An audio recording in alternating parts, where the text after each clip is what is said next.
Hey guys, I'm Brittany, I'm Maria. and this is the Be More Female podcast. Just kidding. Happy Women's History Month is what Brittany's trying to tell y'all. Yes, thanks for translating it for me. I it's so funny because I am so hungry and I just want to shove all my food in my face, but I'm so excited to talk Yeah. about freaking Female female empowerment. today. Like, yeah. Um, but I have to really just control myself and hold off on stuffing my face. Side note question for you. I was thinking about this while I was making my Oh, lunch. okay. Are you not related at all to being female, but are you when you cook, right? When you make Yeah. things for Mhm. yourself, I don't think I not okay, not to like at all toot my horn because I did not cook my lunch. It's a salad. I don't think that mixing ingredients together is cooking, but Yeah.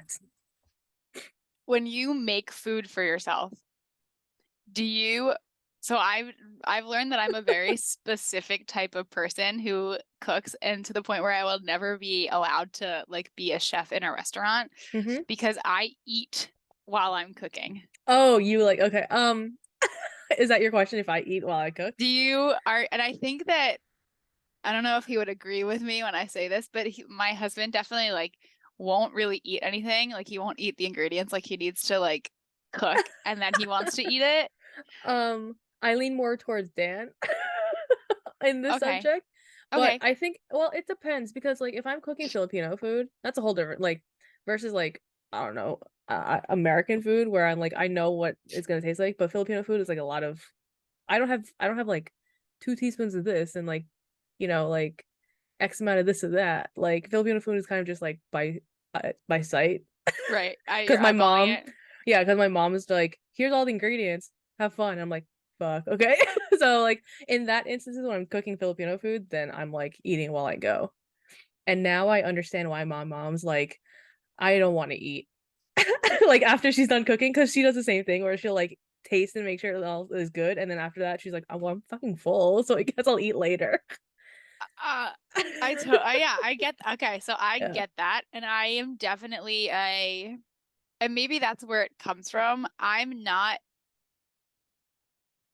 hmm I don't like to follow recipes, which is Oh so yeah. interesting because everything else in my life I need to have like a procedure for. But when I Yeah. cook, I don't like that. Uh-huh. No, that's I get that. Like cuz depend again, I think it's like cuz Filipino food like I don't have a recipe, I just have ingredients. Yeah. So like yeah. But like I I, want it to taste a certain way, so that's why I like taste right. it. Yeah, But I yeah, yeah. feel like maybe because I see cooking as more of a creative thing. Yeah, I agree. Yeah. So I It's just not as like, stressful for me. I mean, It's not a stressful process. this doesn't excuse me. This is me explaining why I like taste everything while I'm eating, but literally I'm also starving, which didn't help. But It's like lunch or kind of it's 1 p.m. everyone. while I was cooking, I was just like anything that I was like cutting stuff up and shoving stuff in my face and just like I'm not doing that because I'm taste testing. I'm doing that because I want to eat it. But I do that every time I cook. Like I just have to be eating while I'm like the act of eating and being around food. I have hmm no willpower to stop myself from being like, oh, I can eat this and then Yeah, just eating it. that's fair. No, I Um, feel that. I feel that. so I was Also, just curious if you were if there were more people like me. I'm sure there are. Also, if you're watching, obviously I'm not at my place, I'm at my mom's, and I'm downstairs, and my sister and her boyfriend's cat is with me, and I'm not a cat person. I'm So it's also just so I'm awkward to watch you evasively interact. maneuver. Yeah, and also like not even that. I'm allergic to cats, so if I like you see me mute, I like sneeze. I'm allergic to cats. So, All but right. he's now chilling up here in the I'm ledge. gonna get a So, counter ready. So we're gonna get ready for how many times Maria sneezes. or like mutes myself to like cough or something. Um, okay, Anywho, so back to what we actually wanted to talk about today. What is your experience like? So, but we both identify as female, right? yes. hmm What has your experience thus far in like your life of hmm being female been like? Um, it depends What on is the. your relationship with It's been. I mean, female? in general, I think it's been complicated because I'm not like a girly girl, and you know me growing up, and you weren't that really. you know, all the Depends time. on I the feel like, day. yeah, it depends on the day. But for me, it Yeah. never, it was like, There was never not that day. yeah, I'm like, if you wanted to label me like a tomboy, like that's just how I like am comfortable being a female, is because like I don't, being a female isn't like girl for me. So like growing up though, it confused everyone else. And that's what confused me growing up. I was like, I don't understand like what the issue is if I don't want to like, dress up. Like I'm just comfortable being a tomboy.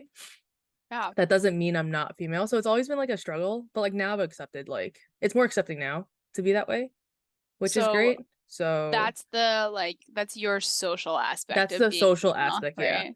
Yeah, professionally, thankfully in my career where I work, I thankfully haven't found that like dichotomy of being Mm. like a man or a woman in the workplace, and that's just like thankfully where I work, and I get that there are different instances outside.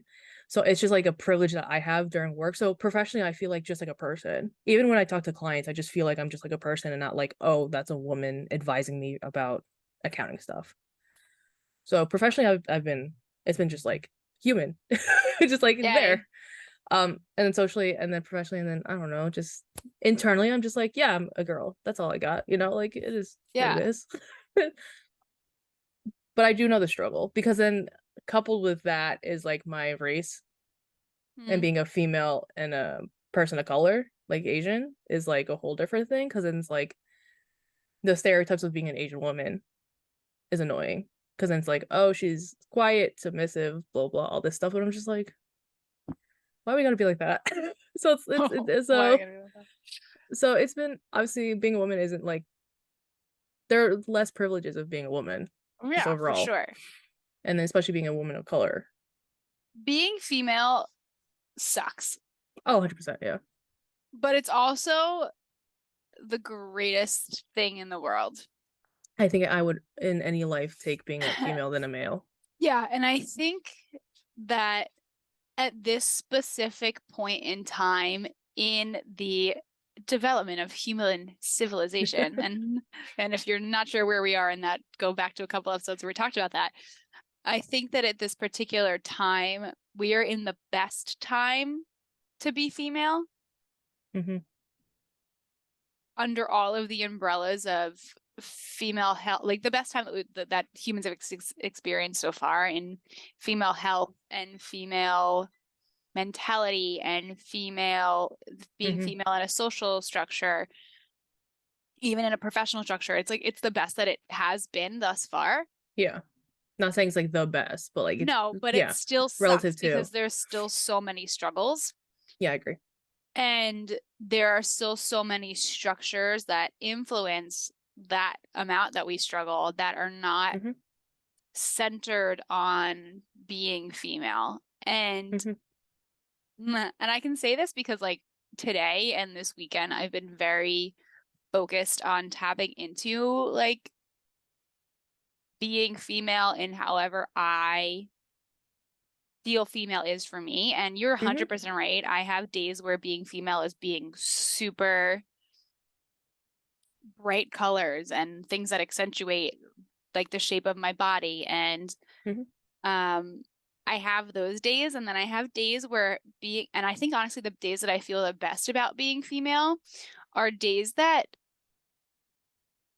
I just feel really planted and grounded in myself. Oh, 100%. Yeah, it doesn't matter what the outward looks like. Yeah. Yeah. And I just like have like I'm like on like a woman on a path, right? I had this Hmm. professor in college who I didn't understand what she meant when she used to tell us this, but the older I get, the more that I get it, and I share it with other women. She used to say, thinking back, the first time I ever heard her say it was a peer of mine had come to her with an issue that she was having at her internship in a school. Hmm. And our professor just said, "Look, you just need to plant your pelvis and do what you need to do." And I remember Okay. hearing her and being like, What the fuck what does does that that mean? mean?" Yeah, I mean, yeah. What does that mean? And then I started to like bring it into the way that I would like move physically Mm-hmm. and like started bringing it into the whole anatomy concept because when you're female, if you're biologically female, your center of gravity is in your pelvis, right? We have wider pelvis Yes. for, having babies to Mm-hmm. make space for that baby, but our Mm-hmm. weight, our gravitational pull is profoundly at our pelvis. So Okay. I Yeah, yeah. started to explore that, like, in our power of being female comes from that area of our body. And I started playing with, like, what does it mean to plant my pelvis when I move, when I dance? And it made me feel really grounded and really, like, strong and capable.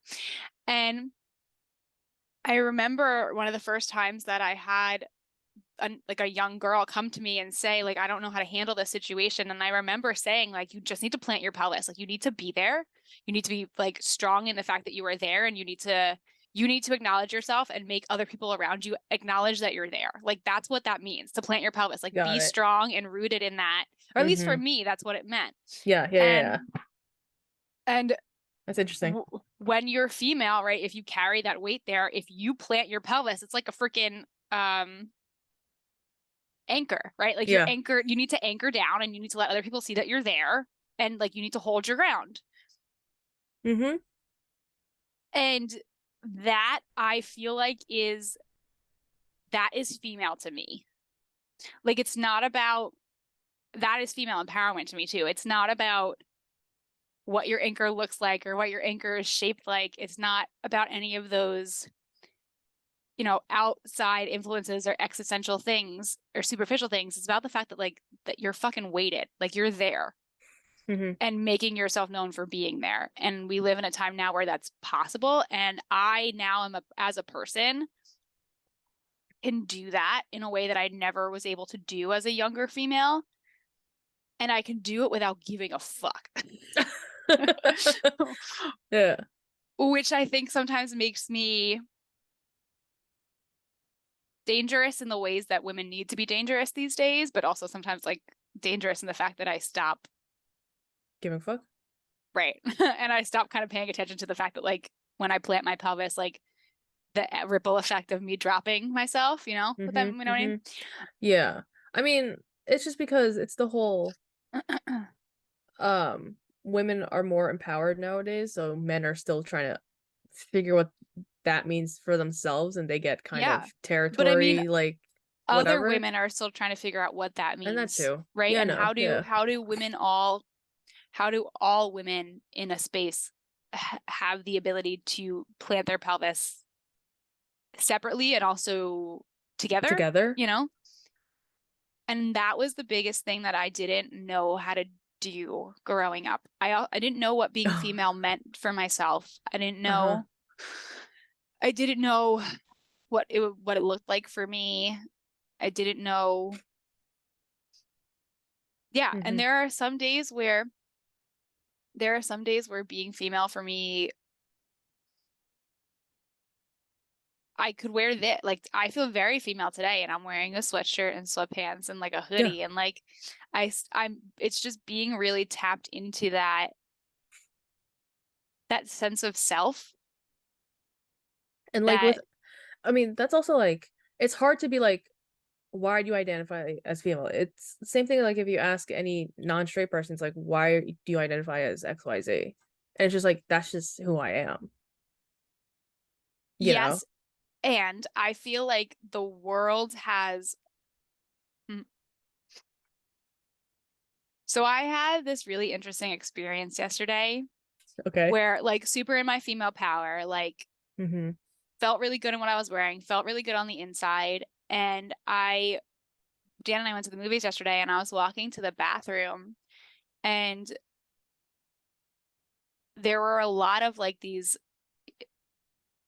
like younger boys just like in the The hallway as I'm worst. That's walking to the the worst bathroom. demographic. And I immediately felt myself get anxious, and I immediately felt myself get unsafe. Because of the boys. Yeah. Uh-huh. And like in my head started, and I don't know if any other women experience this, and maybe like I'm sure that they do, but I'm just going to say this because it's something that I experience, and maybe listener, like you can relate to it. I play out scenarios of like action scenes in my head on how I would defend myself if something happened. Oh, yeah, that's just normal, I guess, female. I wouldn't say normal because I feel like I do it too. Yeah, like to the point of And like every I other, would grab onto this part of the bathroom stall and kick. Like to the yeah. you know, you plan it out. And I think that I can relate to being female primarily because when I am at my throughout my entire life, when I've been in my place of feeling that sense of being most connected to my female self, there is always a force that's male in some way, shape, or form that's there to remind me that I can't always fully be in that power. Oh, yeah, because there's always that Does that make sense? yeah, no, it does because there's always that like inkling in the back of your brain that like you can be yourself, but watch it. Right. And Depending I on the environment, obviously, guys, it's not like every environment, but for the most part, yeah, or there's always something that there's a unique sense of hey, watch it. challenging. Yeah, there's a Like, hey, watch it. unique Yeah. sense of things. Just like, I mean, there's a unique sense of I don't know, I hate using the word boundaries because I feel like we need to use boundaries as more of a positive word. Mm-hmm. Um, Oh, for sure. Yeah. but I there's agree. this unique sense of, I'll say this, there's this unique sense of barrier in things that challenge you when you're female, just like there's a unique sense of a barrier of things that challenge you when you are a person of color.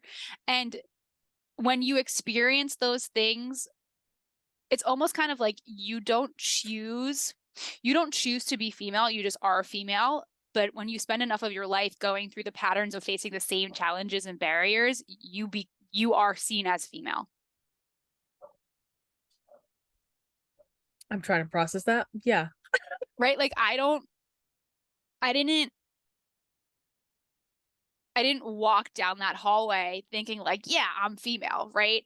I walked down that hallway feeling very in a sense of like empowered and of myself, and then was very much reminded of the fact that I am female.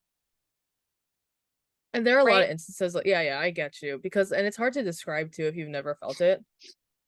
It's Because it's a unique situation where it's like, it's just also like we have a lot of anxiety in ourselves too that maybe some right. like They women just overlap. don't, yeah, just don't Oh, I'm understand, even though so like, jealous. That's yeah, I true. know, I get it. But I also feel like even if they aren't as anxious as us, like they know the struggle of That being a feeling. And woman, I feel it, and I don't just unless feel it in like unless they're those super privileged. moments. Right. I don't just feel it in those moments on days that like I'm feeling myself. I feel it Yeah. and get reminded of it all the time of like when we go into health situations, like there are certain additional things that you have to look at for women's health, right? Having to go to a gynecologist is a uniquely Yeah. female experience. Hmm. And you get reminded of those things. You are reminded of your femaleness. I'm not going to say femininity because I feel like that's not the same. Those things don't Yeah, mean the it's not same the thing. same. You're I agree. reminded of the fact that you're female when you have to go to a gynecologist. You're reminded of the fact that you're female when you're sitting in a room in a professional setting with a bunch of men and you start to get disregarded. You're Hmm. reminded that you're female then. And now I'm at a moment, and these are experience like those are experiences that I have. I had an experience not that long ago where I was talking to like two other men and we're all supposed to be at like the same level. And all of a sudden I was just completely excluded from the conversation and was like, all right, fuck this. And was like, I'm out. Like, I'm not doing And this. that happens more than not, Yeah. unfortunately. So I think that I am now just at a point in my life. And guys, like, I wish like 16-year-old me could hear me say this. Approaching 30 is the time in my life where I can see those barriers and I know that those barriers are there, but now I can choose when I don't want to deal with them and I can Mm. choose the way to overcome them in a way that I couldn't before. And now I am choosing to be female instead of female being imposed on me. I see. Yeah, like it's truly just empowerment. You feel Right. empowered And that's regardless. the difference. Yeah, regardless of like if you're a man that you're talking to or attracted to, Like it doesn't matter. Like I don't give a Yeah. shit. Yeah. And you want to know the funniest thing is I think that the times when, we spend so much of our adolescence trying to figure out and be whatever female is supposed to be or whatever we're Yeah, supposed to be for 100%. other Oh my people. God. Yeah. And the days that I'm not trying, so Yeah. so I went to I had to do a work thing with a bunch of people. Then we ended up at a Panera, and I'm like this. Like I'm not there for anybody else for the fact that I have to sit and have a conversation and write on my computer for 3 hours. Yeah. And like I got hit on in in that day. And it was funny because one of my colleagues was sitting next to me and he was like, I like was very thrown off and he would just thought it was the funniest thing in the world. And and like the whole situation ended and I'm looking at him like I don't know what just happened. Like what just happened? Like Yeah. what just happened? I Like was like, how old are we? this Yeah. person literally like approached all of us at the table and like in a super confident way, like kudos to them. But I was just so thrown aback by it. And my colleagues started talking about the situation because I was like, I'm done with this. Like I don't want to be a part of this Shut down. conversation Yeah. anymore. I don't want to deal with And this. and one of my colleagues had said to the other, like, what did she do that you think made that person come over here? Hmm. And I was like not engaged. And he we've been friends for a while and he was like there's a certain type of like presence that she has in herself that other people pick up on. Like there's a certain type of swag that she has that people pick up on. And we were talking about it on the drive home and I was like, that's not like that's That's just not you? me. No, Yeah. no, that Yeah. is me. Like that it's funny because the stuff that we used to try To so emulate. hard to do or be Yeah. thinking that Yeah. that's what makes us attractive and then me just being Hmm. like fuck it, like we're just gonna be in the moment, I'm gonna be a person and whatever and not try in any way shape or form and just be genuine is the stuff that other people are attracted to. And even though it was really fucking embarrassing in the moment, it was a realization for me to go, this is a reminder that the only thing that you need to try to do is be yourself.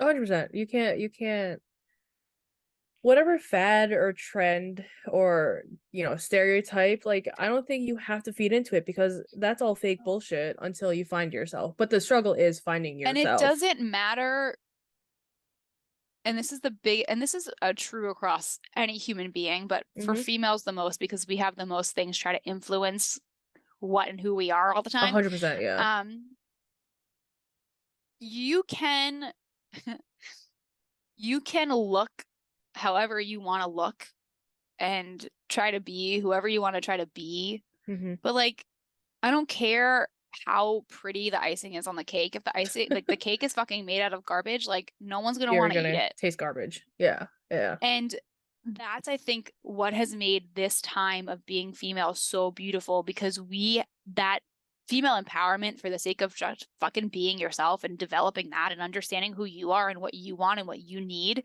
is so palpable and like literally like you can feel it in the air. Mm-hmm. It's to the point of where it's scaring the shit out of people that don't want that is so good and so wonderful. Yeah, because there's more opportunities, I think, for us to finally be whoever we want to be. Right. And however you want, being female doesn't just, it's not that 1950s mold anymore. It's No. so many other things. And as much as being female sucks and as much as it's a struggle to have to deal with all those other barriers that are still trying to limit us, I am so happy to be female. I think thankfully we're alive in this point in time, which I think you alluded to in the beginning, because it's like so much again, I'm not saying it's like the easiest thing, but just talking to like the generations above us, it's so different already, and it's only been, a few decades, you It's know? definitely easier, Mm-hmm. right? It's not easiest, but it's easier. So I want to talk about the not so easy stuff. Oh, Like there's a bunch. this is a Yeah. perfect moment for us to start to segue. Yeah. So one of the things that had come across, it is like Women's History Month, right? Mm-hmm. And one of the things that had come across my eyes through all the fun stuff I gave myself hiccups trying to eat so fast. That's come across my view Mm-hmm. this month so far is I want to talk about something that is unfortunately still really prevalent and really at risk for us even in our society now. But I want to talk about the very first abortion conference that happened in the United States. Oh, okay. I have no idea about this. Go ahead. Okay, so I did a little bit of reading and investigating on it, but when I reached out to Maria about wanting to have this episode, I wanted to talk about we are where we are today because there have been so many women who've come before us who've made it possible, right? Yes. And I wanted to talk about some of those women and talk about some of the women that have influenced like both of us on a personal level. So this woman, her name is Dr. Mary Calderon, Mm-hmm. and she, back in 1955, was the medical director of Planned Parenthood. Cool. And she organized the first ever national conference on abortion in the US. Mm-hmm. But it was in 1955. Right. The whole different world back then. So back in that time, it wasn't legal Yes. for Yeah. women to get abortions. Right. Right. So this conference was held like in secret in 1955 in New York. Got it. Okay. And she essentially, that's our air fryer going off. Do you hear it?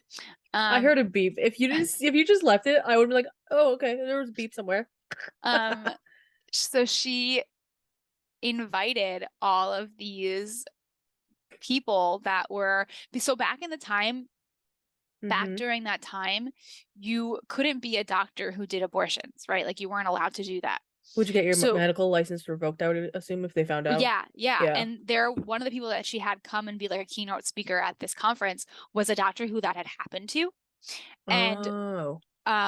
was like all of this terrible, and the sad part of this is that like by like within like a couple of years of all of this happening, a lot of reform started to happen. So this person like had their medical license revoked and got all of this shame for Doing something that was like accepted a couple of years later, which is sad. But she gathered all these people together, and you couldn't be a medical practicing doctor and do abortions. They were literally called abortionists. Oh, okay. Okay. And you would go to them illegally to get an abortion. Okay, great. But they were supposed to be like the medical equivalent of going to a doctor. And a lot of them like were doctors who just didn't practice medicine anymore and just wanted to do abortions. So she gathered all these people together to have this secret conference to talk about practices and to talk about, Safe being able practices and stuff. Yeah. Right, to be able to advance the practice of abortions in a country, in a nation where the country just didn't give a shit about what was happening to women. Uh-huh. And I thought that I mean, it was revolutionary. I just thought that it was an amazing thing to happen. And this woman was like, well, screw it. We're just going to do it in secret. Because back in that time, you could get arrested for just talking about it. And I mean, some can say that today is Truth. echoing exactly. that. And that's why another reason why I wanted to bring it up. And like some of the documentation on this conference says that one of the factors leading to the conference, even like her even wanting to have it, was there were increased news accounts of thousands of illegal abortions that were happening in America and the devastating consequence of them happening illegally. There's a lot of consequence of that. The thing that made me physically sick, and I know I've heard people joke about it, but to hear actual documented stories have happened of women getting so desperate that they're using metal hangers. Oh my God, yeah. That just the thought of it. Like my uterus hurts. Like I said that and my uterus hurts. Yeah, because it's just like such a, oh my God. anyone that has a vagina, literally, Right. like just imagining that, like forget tampons, imagining Right. that And then it is doesn't just such like a it you have a doesn't visceral reaction as a yeah, and person it with doesn't like stop at your vagina. Like it goes no, it into goes your cervix and into your uterus. oh And I God. and like and the I think the worst part about this is so I've had an IUD inserted and removed before, Yes. and it's not a fun experience. I'm sure, because nothing, I mean, even going to the gynecologist sometimes, I'm like, this isn't It's not a fun fun. experience. Like, Right. So this ain't it. imagine something metal and something you're not in a setting where, Oh, it's not a medical God. setting. It's I'm just not, you're having a not working with physical a reaction medical, to this like it is, you are risking your life because, in ways and there's just no thought or concern with the wellness of a woman and the way that everything got spun. And it's so annoying because while I was mhm, reading over some stuff, the way that it was spun yeah. and the way that anti-abortion laws and propaganda is spun is done so well to make you sympathize for the life, is done so well to make you sympathize for the unborn child's life. And Hmm. that's all fine and dandy, but it completely disregards the life of the woman. Yeah, and And like, the like infamous thing is like, oh, what if you kill the child that cures cancer? I'm like, what if there's already a kid that can cure cancer alive? Or like, what if the woman that you aren't allowing this abortion could but that have? right, Like, there are same so thing. many Like, you if can take, ands and buts. yeah, but like, I don't think any of that. I mean, it was the marketing And of it. that's exactly, and it's Yeah, all like um possibilities. It's all consequential. yeah. Conjecture. It's It's just like nothing out right. of like. It's It's not not anything objective. tangible. And Yeah. so it baffled me that back, in 1955, people were starting to have these conversations and this woman stood up and was I mean, Planned Parenthood has been infamous in America, like for all the ways that it's wonderful. It has an infamous history in this country because it's been in support of women and Hmm. educating women and giving them resources and I Things that are necessary in this country, things that in are any necessary. country, Right. honestly. Yeah. So I was just very I thought that that story was awesome. I think it's. I mean, kudos to Planned Parenthood and their history. I think what they do day in day out is just like God's work. And Honestly, if there's a God, amount of fighting that they've had to do the work that they do even is to this also day, even to this day, it's crazy because like they try and get defunded day in day out, and that's the fight that they fight every day just to keep us all safe as yeah, women, including trans absolutely. women, because like even like the topic of like transgendered women or just transgendered individuals, like their struggles as transitioning to like being a woman or not even trans, I guess just being a woman fight like I can't is like a whole different struggle that I'm not fathom well versed in, obviously. I can't like thank God that we've grown into our female parts. I can't imagine having to just deal with having female parts one day. Like I don't know what I would like they Yeah. come with so much But also, I mean, maintenance work, I guess requirement. Like they come with so much. yeah. But also, I mean, there are trans women that don't transition over fully, Right, right, right. right? So like even that I And think is then still hard because you're it's like, opening yourself up to all of the things that it's you're outright creating an invitation for, right? Like we said before, it's one thing for you to feel female, but it's one thing for the way that society tells you that you're female and if you're the right or wrong kind of female. yeah, which I've Like heard my life. Yeah, you're yeah, opening in one yourself way. up, you're opening yourself up to that. 100%. And that, along with having to deal with the internal struggle at the same time, that is a whole fucking lot. Yeah, and I mean kudos to the transgendered community because like It is thankfully easier. Again, not the easiest, but I saw online a transgendered person post on TikTok, and they're like older. They have like white hair. Like that they're old. And Love someone that. and then someone in the comments was like, "That's crazy. I've never seen any transgendered person live this long to have like gray hair." And like to think Oh, about it in that way, it's like, oh shit, like I like the world now is good. It's not great, but at least right, we're but then getting at least somewhere. we're making space for people Right. to actually be themselves. Yeah, and to live a long life without, tragedies happening. There are so I so I was doing some stuff of looking at where our next place of moving to is, Hmm. our next residence is, and I Yeah. was like, I need to have something on in the background that, because it's stressful, it's so stressful, and I was like, I need to have something on in the background that's just going to be entertaining and lift my spirits, but like I don't have to fully pay attention to what's going on, so I put on RuPaul's Drag Race, Which and season? and The the latest ninth one? one, Oh, yeah, the ninth one. the ninth Okay, one, cool. and I I love what they've done with the show in that they bring in a lot of like one of the episodes they were talking about like the Florida shootings, Mm-hmm. and they talked through one of the cast members Mm-hmm. like liver cancer, and then they had Lady Gaga come on that first episode, and like Mm-hmm. one of them talked about their real struggles with dealing with themselves and wanting to take their life, and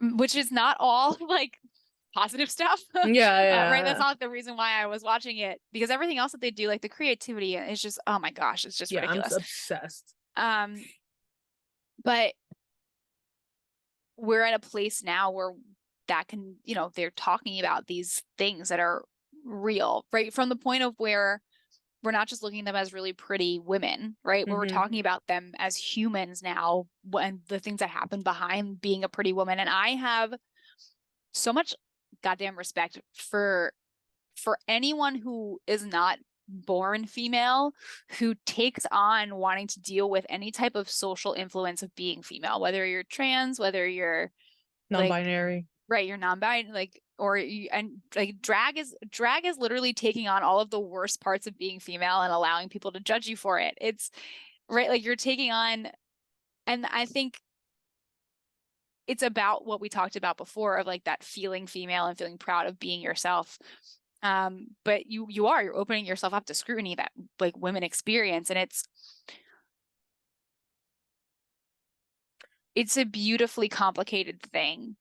I Yeah. literally wanted to talk about drag today too, so I'm happy that you started talking about uh, drag or just transgendered. Yeah, yeah, because there are a few contestants. Not all of them are transgendered, but there is a very famous one now on the current season. She's transgendered, female. Her name's Sasha Colby. She's been around for like, uh, she's like dubbed like your favorite drag queen's favorite drag queen. Like she's been around, and like she's transgendered. She's a female. She identifies as female, and like the stuff that they say on TV and just like the stuff that they post on social media, just be like, hey, we're here, is like so empowering because it's just like yeah. representation matters, one of those like things, right? But also like the fact that they're living their best life.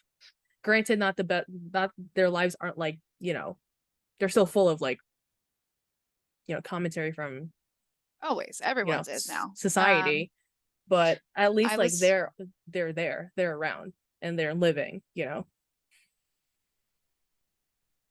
then like and also there that are community is getting absolutely just like berated right now, unfortunately, by well, like the right, government. and I was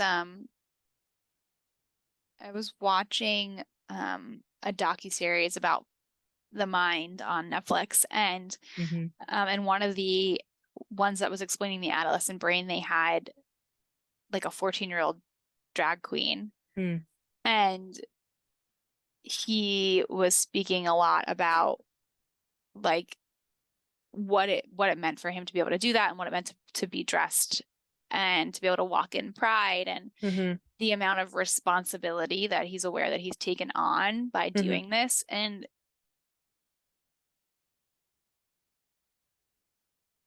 I just can't. I feel burdened by being female.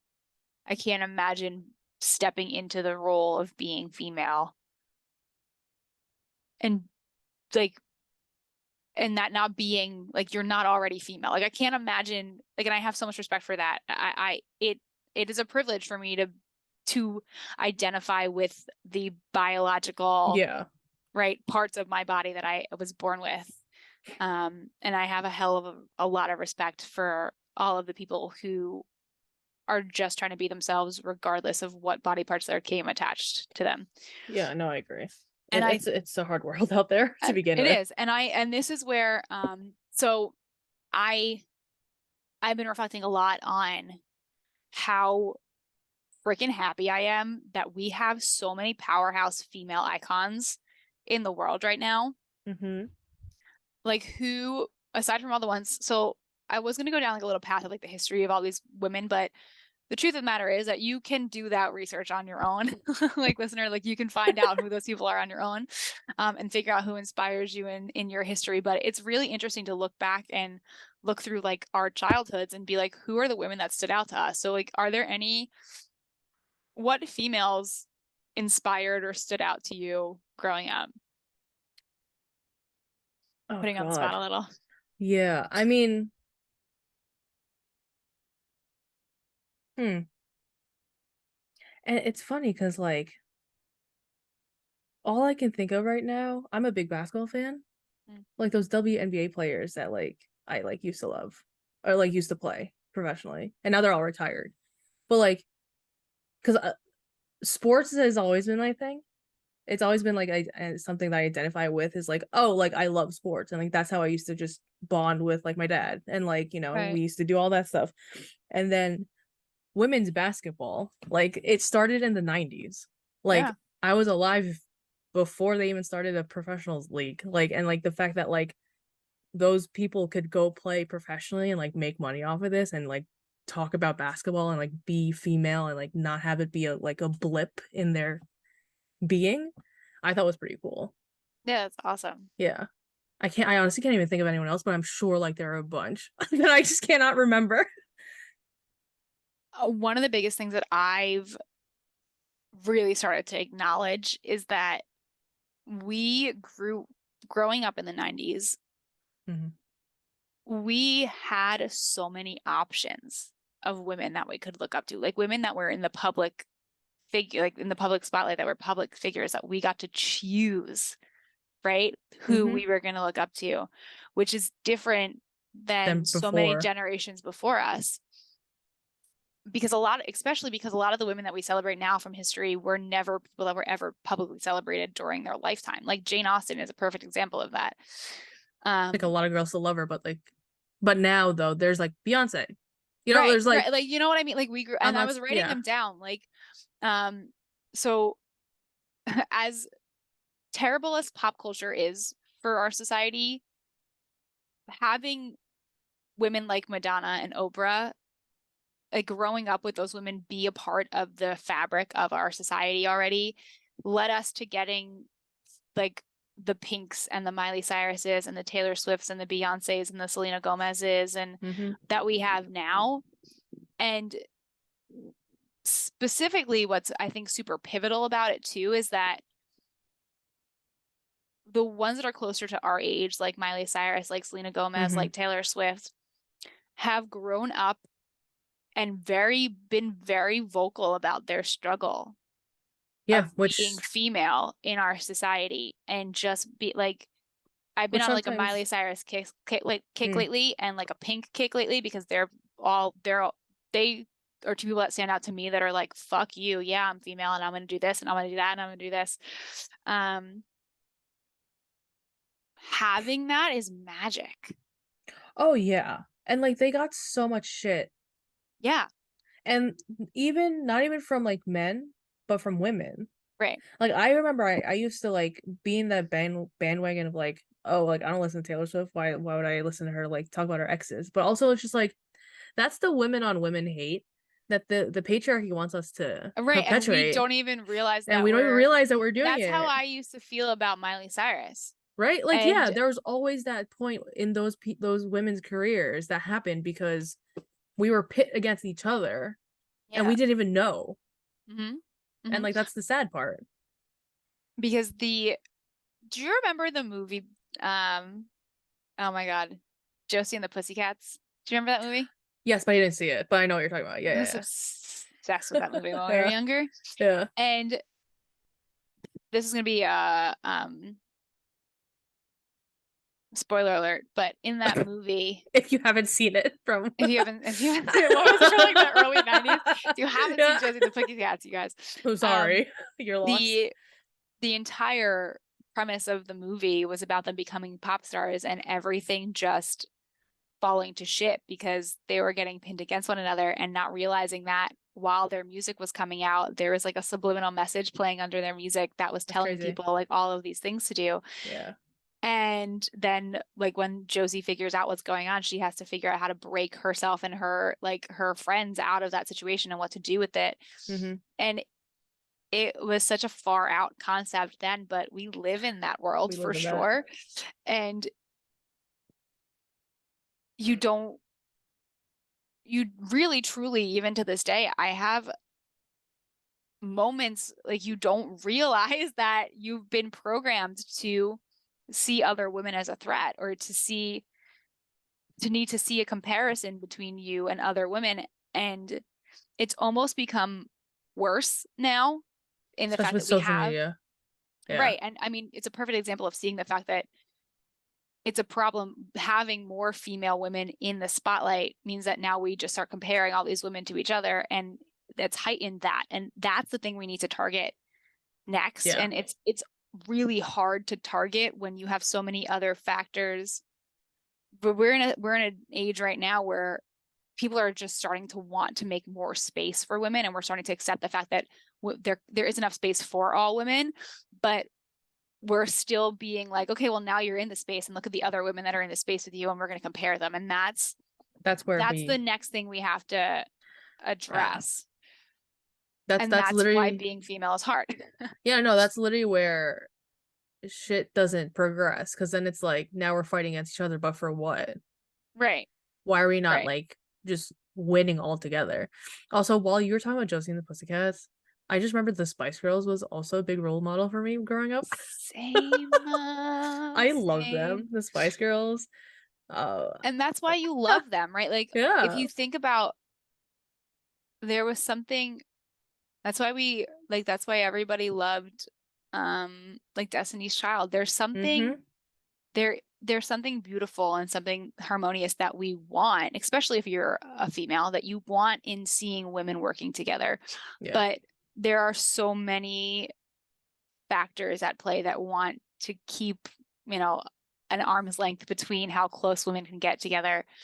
Yeah, and it's the sad part, unfortunately. But I And think yeah, we're not there. We're not there quite yet. yeah, I don't know how the Gen Z women feel like if they feel that same, you know, like Yeah. if they were programmed or if they're out of that programming from the society. But I also I feel like mean, I I have no guess idea. I don't know. I'm too Well, far removed. I will tell you this. I still see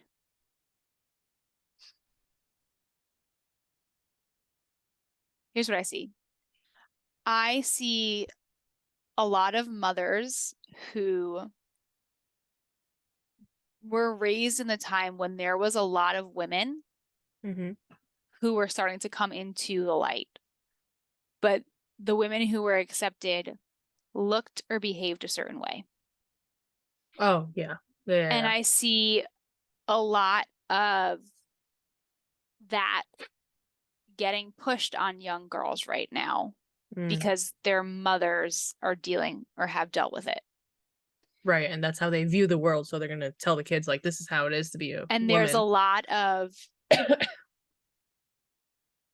because their generation isn't necessarily pushing that, but they're dealing with the influence of other generations that are already programming their heads and then they're living in a different reality. There's a lot of anxiety and insecurity in that, in being Mm, raised for something, but then living in something that's not something that different. Yeah. and trying to navigate it. Mm-hmm. So I don't I think we have the potential for we're getting closer to that being the reality. Yeah. But I don't know if we're there yet. I don't think we're there yet, because the women that are raising, and this isn't all of them, right? This isn't to Of say that's course, all yeah. of them. There are a lot of women a lot of young women that I see that are not being raised by women like this, that are being raised by women who have conversations like you and I are having right now.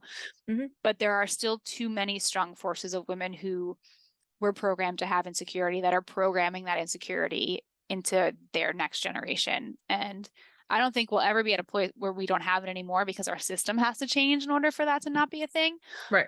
We're getting closer, And the only thing that but I don't. that may stop us is because everyone puts us against each other, like the Right. patriarchy. Like, right. It's one step forward, three steps back, when you take a step to the line and then you feel like you have to chase somebody else to get to the Right, the next because point. again, if you're in power, you don't want to diminish that power. The patriarchy doesn't want to Right. And bend.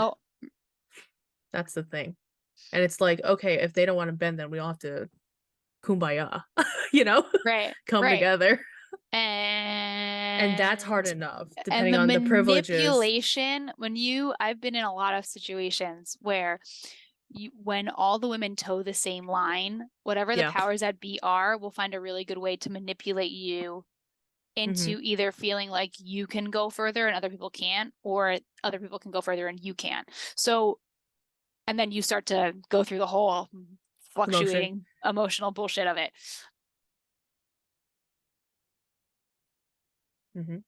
So here's what I hope for you this month, female listeners, because apparently we have a lot more female listeners than male listeners, which doesn't surprise me at all. I really hope that you take time at some point this month to tap into and help develop whatever that sense of female empowerment is for you. And find a way to nurture it, because we need more of us to, I don't want to say armor up, but like, because armoring up is a different emotional thing that we don't need to do. That's what we need to stop doing. Like, we need enough of us to be comfortable with the opposite of that, is being like naked, right? Like, we need enough of us to be comfortable enough with that nakedness of our true selves, of what it means to be female, to be able to all show up and sit down at the table and just like have a conversation. And like, not, again, it's really just like not armored. Just view everyone as just like, we're all here for the same, like, common ground, basically. Yeah. Like, we're all here to have a place at the table. And no women no one's taking anything from anyone. Right. And that's women when it gets have a much better ability to do that.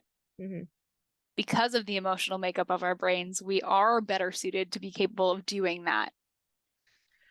Yes, but also the way society has brainwashed some of us, that's a different story. And that's the thing. You have to start pulling out. It's like the freaking Matrix, right? You have to start pulling out all those plugs that have you living in a world that's not your actual reality, and start honing in on what your true is.